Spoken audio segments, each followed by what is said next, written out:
Hello there, very good evening and welcome to the news tonight, where we get you the day's top stories from India and across the world, starting with the headlines.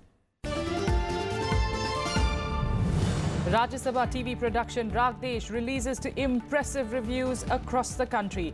Critics hail the film's honest approach and meticulous research in telling the tale of India's unsung heroes.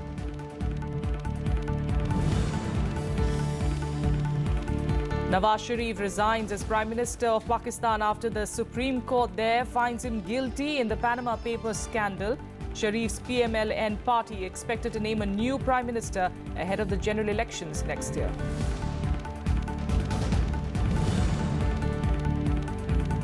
Bihar Chief Minister Nitish Kumar wins the trust vote, defends his move to part ways with the Mahagathbandhan and join the BJP, asserts that his decision was taken solely in the interest of the state.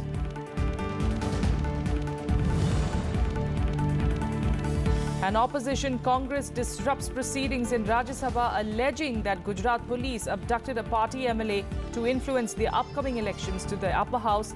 NDA members hit back at the party for causing obstruction over what they call internal fiasco.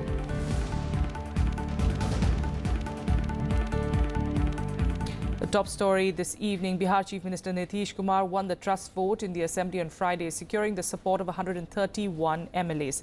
Kumar insisted that he was forced to break the alliance due to the RJD's attitude and in the interest of the state.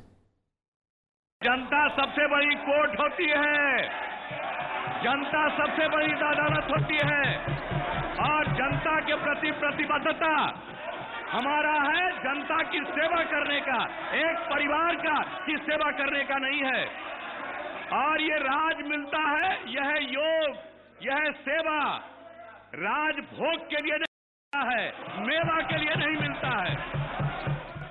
Addressing the Bihar Assembly ahead of the trust vote, Chief Minister Nitish Kumar defended his move to part ways with the Mahagathbandhan and join the BJP. Nitish Kumar said his former ally, the RJD, chose to indulge in corruption in the name of secularism. He asserted that his decision was solely in the interest of the state that he has served for more than a decade. हमने जो भी फैसला दिया है, बिहार के हित में लिया है और बिहार के विकास के हित में लिया। Supported by the BJP, Nitish Kumar secured 131 votes in the 243-member assembly. 108 MLAs voted against the confidence motion. Speaking to the media soon after winning the trust vote, newly sworn-in Bihar Deputy Chief Minister Sushil Kumar Modi expressed his happiness and said the new government is committed to work for the state's well-being. मुझे खुशी है कि नीतीश कुमार ने समय पर कदम उठाया और भ्रष्टाचार से समझौता करने से इनकार कर दिया।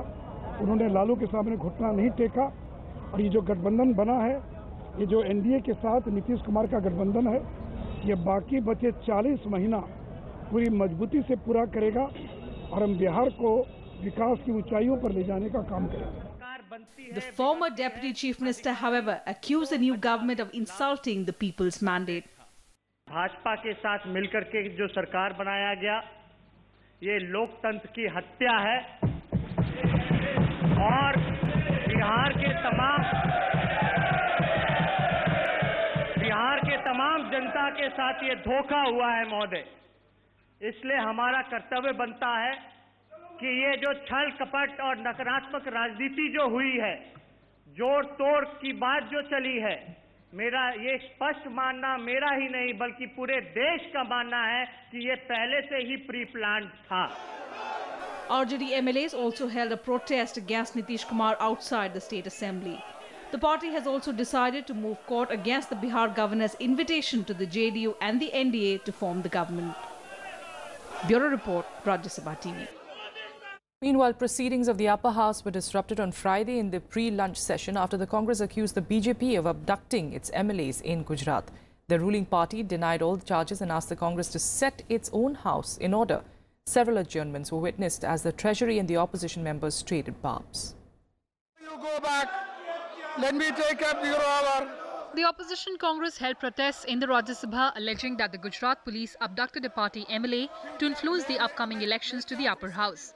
Raising the issue, Congress's Anand Sharma charged the BJP with using the police to spirit away Congress's legislators in Gujarat.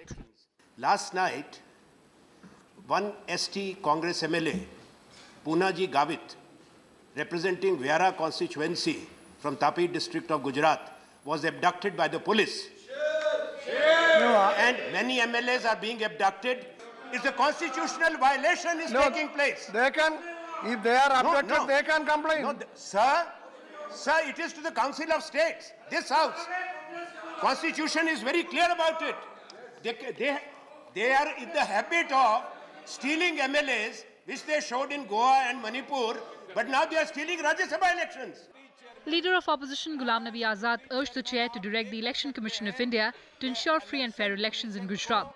As Deputy Chairman, आप ये कर सकते हैं कि कमीशन को यहाँ से डायरेक्ट दे सकते हैं, डायरेक्शन दे सकते हैं कि to ensure fair and free election and misuse of government agencies should be ensured, and such officer should be removed.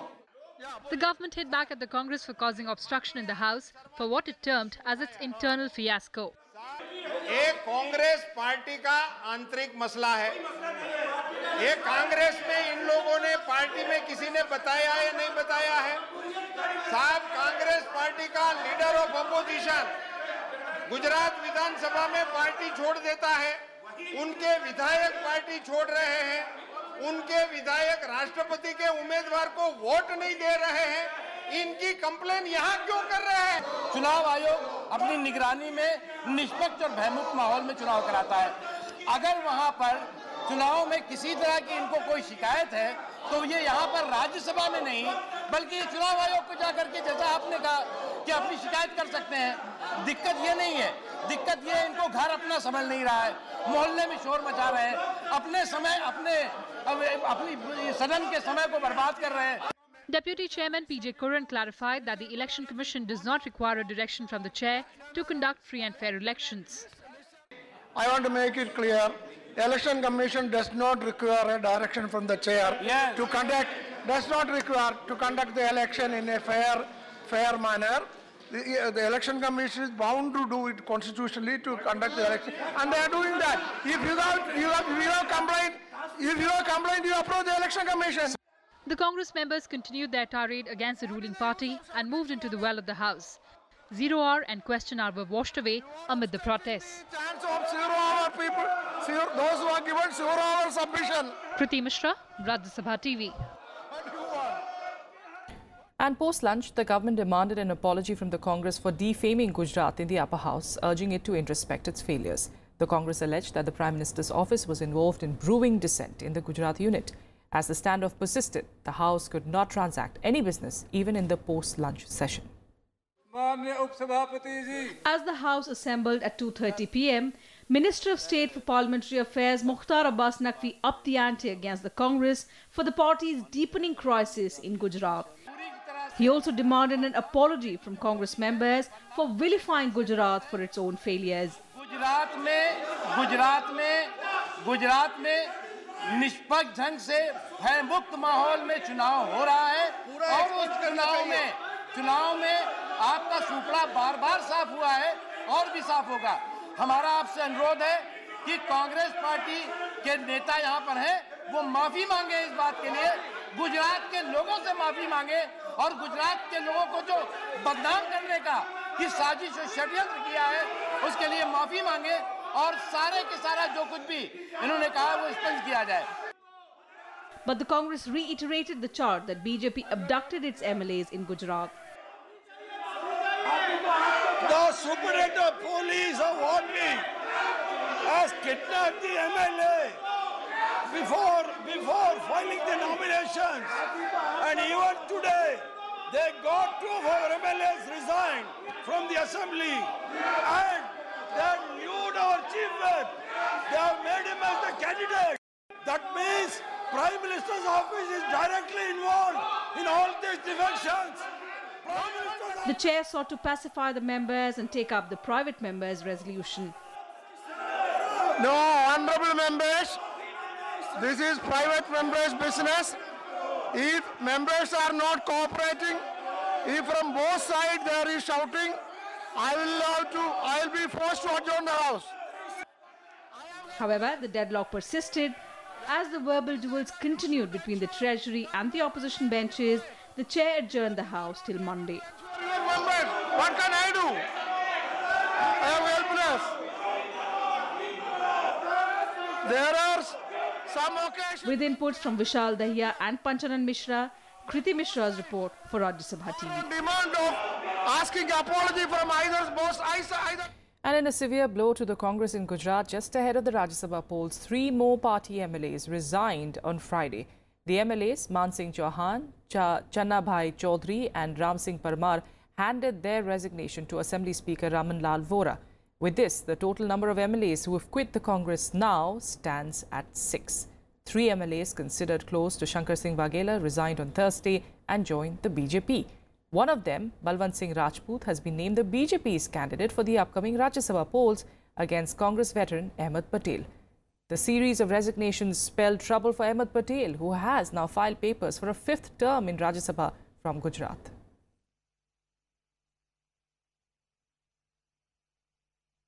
And here's a look at some more updates from across the country in Nationwide. Army Chief General Bipin Rawat today arrived in Jammu to review the security situation and operational preparedness of the armed forces along the line of control. He has flown to forward areas along the LOC in Rajouri and Poonch belt, where he will review the security situation in the wake of recent heavy shelling by the Pakistani army.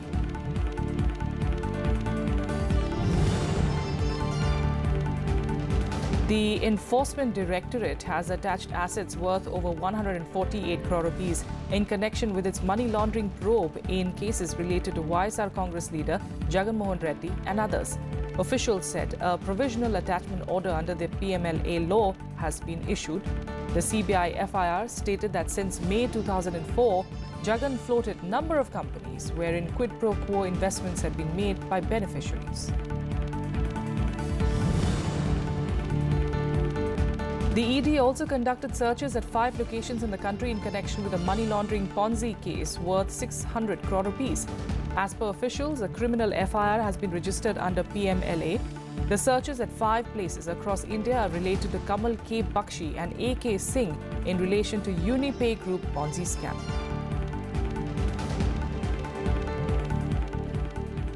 Rajya Sabha TV's production Rag Desh was released in cinema halls across the country today. The film is based on 1945 Red Fort trials of 3 Indian National Army officers that marked a defining moment in India's independence movement. Actors Kunal Kapoor, Mohit Marwa and Amit Saad are playing the lead roles in the film, directed by Tigmanshu Dhulia. Let's listen in to some of the reactions of those who watched the film today. I think they're ready to surrender. INA की बागी फौजियों पर अंग्रेज देशद्रोह का मुकदमा चलाएंगे। उन तीनों के बचने के चांसेस कम हैं। पता चलता है कि कैसे आज़ाद हिंद फौज के बारे में जानकारी मिलती है, सुभाष चंद्र बोस के बारे में। तो एक बार देखनी चाहिए मूवी, बहुत अच्छी मूवी है। कुणाल कपूर ने बहुत बढ़िया एक्टिंग की है। सपोर्टिंग रोल में जितने एक्टर्स थे सभी ने बहुत अच्छा काम किया है। फिल्म लिखी बहुत अच्छे से गई है। तिग्मांशु धूलिया के ऊपर कोई सवाल उठाने का मतलब नहीं है, बहुत अच्छा काम किया है। डायलॉग भी बहुत अच्छा है और कलाकार भी बहुत अच्छे हैं। कलाकार का जो कलाकारी था एक फौजी के रूप में, तो लगा कि नहीं ये बड़ा यथार्थ दिख रहा है। अभी रिसेंट टाइम में इस तरह की मूवीज़ बॉलीवुड में बनने बंद हो गई है, तो अभी इस रिसेंट टाइम में अभी कोई दूसरा इस तरह का मूवी आया नहीं है, तो उस नज़रिए से अगर देखा जाए तो बहुत अच्छी मूवी है और कलाकारों का चयन ही बहुत अच्छा हुआ है और सभी का कैरेक्टर परफेक्ट है इसमें।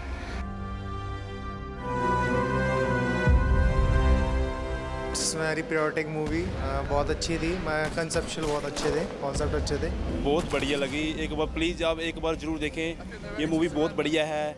अच्छी मूवी थी, बहुत बढ़िया, सबको देखनी चाहिए पिक्चर, गुड, वेरी गुड। आप लोगों को जरूर देखनी चाहिए एक बार। आई होप आप अपनी फैमिली के साथ इस मूवी को देखें और एंजॉय करें। सुभाष बोस के लिए लड़ी। Well, our correspondent Deepak Dobhal is in fact there in Mumbai for a response from the audience to the film.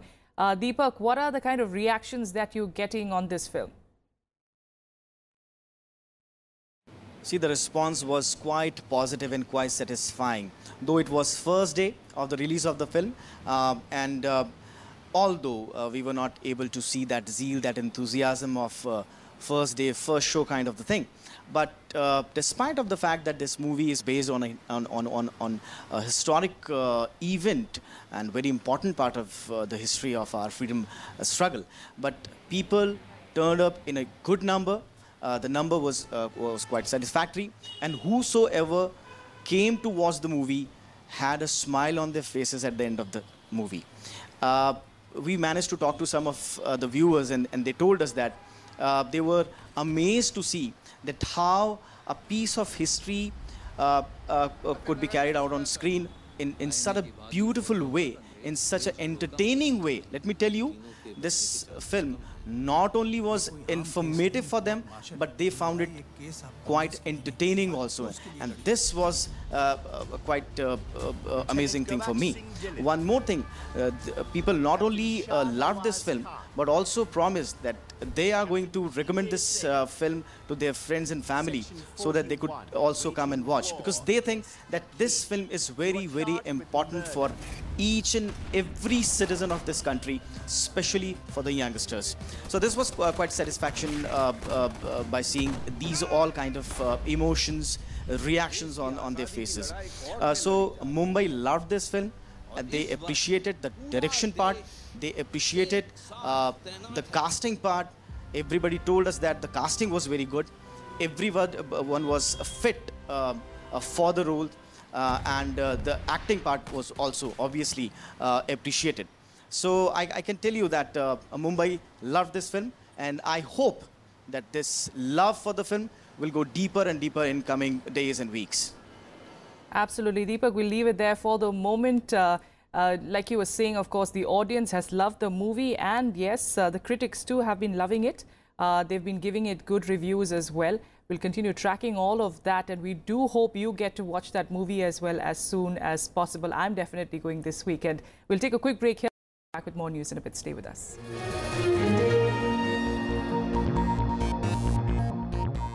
हवाओं में वो आग है कि जल उठे चराग है। बहुत दिनों में हिंदी फिल्म सिनेमा में एक रियलिस्टिक और ऐतिहासिक फिल्म बनी है, और एक-एक मिनट, एक-एक क्षण इस फिल्म का हमें गौरवान्वित करता है। Rajya is releasing at the right time. Today people want to see movies with you know कि उसमें कुछ जैसे ये एक real thing से inspired है, and so people want to see that kind of film.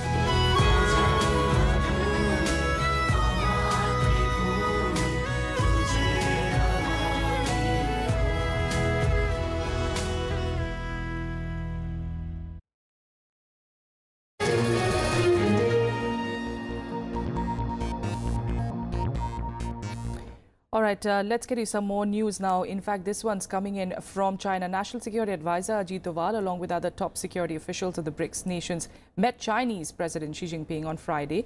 The meeting comes amid a standoff between China and India in the Doklam area in the Sikkim sector. On Thursday, Doval met his counterpart, Yang Jiechi, and the two held bilateral talks on the sidelines of the BRICS NSA summit. China reportedly made no mention of the Doklam standoff. At the summit, Doval called on BRICS countries to show leadership on issues of regional and global importance, including countering terrorism.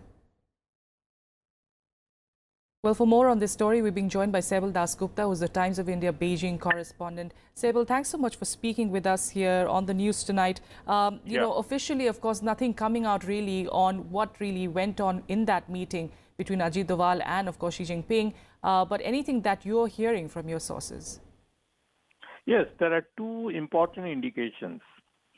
The first thing is that China has been saying it is not going to talk or have a meaningful dialogue on this issue as long as the Indian troops did not withdraw. That condition that China has been insisting for weeks has been diluted, not given up, but diluted, because Chinese State Councillor Yang Jiechi met Doval yesterday evening. And then Doval also met several Chinese officials and then the Chinese president. All this was happening under the aegis of the BRICS summit. That is true. But when one-to-one meetings took place, it is very clear that Ajit Doval would have talked about the standoff. So there is a better appreciation of each other's point of view, but there is no breakthrough. And can we hope of any, at this point of time, in the near future? The best hope is that it will taper off slowly, as long as hawkish sections do not keep raising that issue. But it is very difficult because on August 1, the People's Liberation Army is going to celebrate the 90th anniversary. And that is also the time when it is very difficult for the leadership to say that someone has entered our territory and we are keeping quiet about it. So that is very tough. Then the Communist Party is going through a major revamp, and there's going to be a crucial meeting sometime in October, November, and the preparations are also going on. You see, the problem with China is that it has pushed back any attempt by Japan into East China Sea, by the US in the South China Sea. It is finding it very uncomfortable to accept the fact that India would hold on to China since June 15, more than 6 weeks, nearly 6 weeks. And it's very difficult to explain this to their own people. Absolutely. But nonetheless, you're saying that conciliatory signals have been sent, and that in itself is something positive that India can hold on to for the moment. Thank you so much, Saival Dasgupta, for joining us on this story from Beijing. Meanwhile, Pakistani Prime Minister Nawaz Sharif on Friday resigned after the country's Supreme Court disqualified him as an MP in the Panama Papers scandal.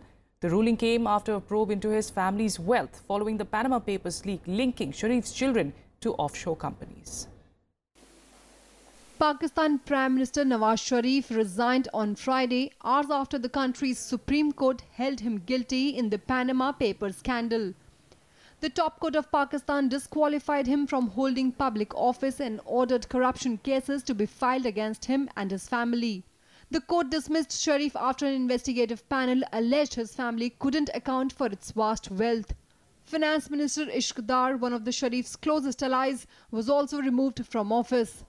This is the third time Sharif has been unable to complete his term as the Prime Minister. Pakistan का कोई भी वज़ीर-ए-आज़म हो, पाकिस्तान की आवाम के दिलों का वज़ीर-ए-आज़म मोहम्मद नवाज शरीफ है।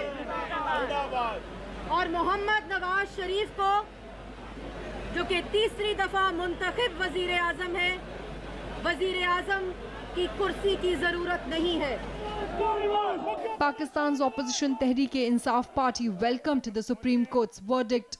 पाकिस्तान की अदालतों ने एक वज़ीर-ए-आज़म को अकाउंटेबल किया है। एक वज़ीर-ए-आज़म से पूछा गया है कि उसके और उसके बच्चों के असासे अरबों रुपए में उनके दौरे इक़्तिदार में कैसे बढ़े, और आज का दिन पाकिस्तान की फतह का दिन है। The top court took up the case last October on petitions filed by the Imran Khan-led Pakistan Tehreek-e-Insaf and two others. The 2016 Panama Papers leak showed that Sharif and his family allegedly indulged in money laundering to buy expensive assets in London in the 90s through offshore companies. Sharif has consistently denied wrongdoing in the case. Meanwhile, Sharif's ruling PMLN party, which has a majority in parliament, is expected to name a new prime minister until the elections that are due next year. Bureau Report, Rajya Sabha TV. Now to the US, where in a stinging blow to President Donald Trump, the US Senate failed to dismantle Obamacare, a healthcare scheme introduced by his predecessor, President Barack Obama. In a dramatic move, the decision was supported by 3 Republican senators as well. Here are more details.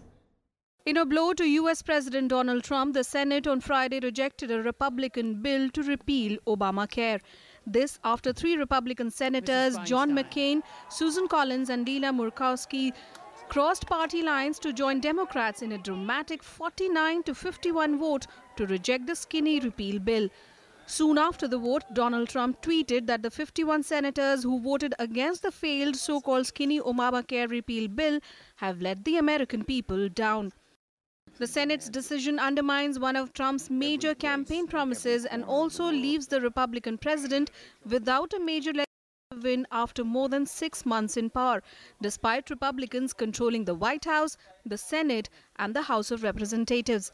You know, clearly a disappointing moment from skyrocketing costs to plummeting choices and collapsing markets, our constituents have suffered through an awful lot under Obamacare.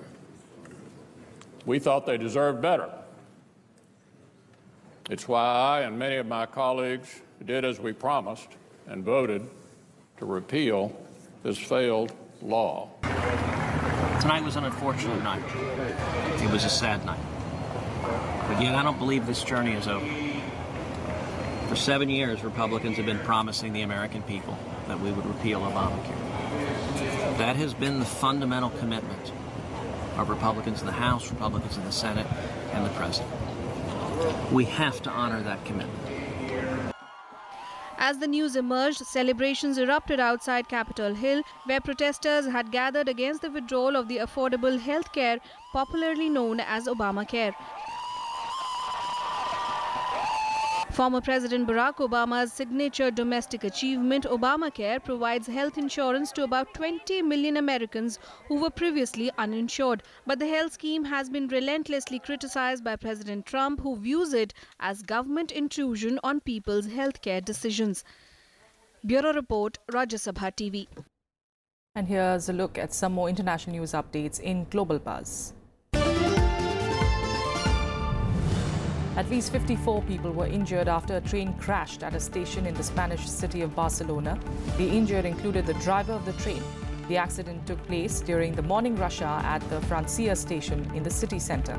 According to reports, the train's brakes failed when it entered the station, hitting the buffers on the platform.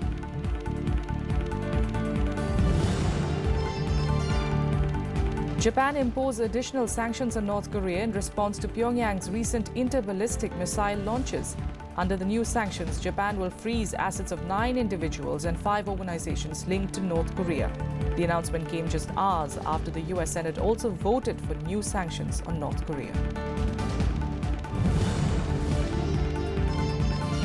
At least 5 people were killed in clashes between demonstrators and security forces in Venezuela on Friday.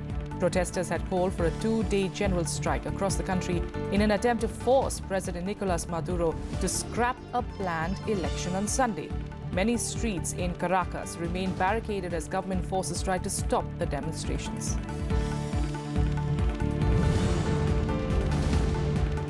China on Friday said that it was on high alert after statements from countries playing up tension in the South China Sea region. China's reaction came hours after Britain said it planned to send a warship to the disputed waterway next year to conduct freedom of navigation exercises. That's all we have for you on the news tonight. Thanks so much for joining us.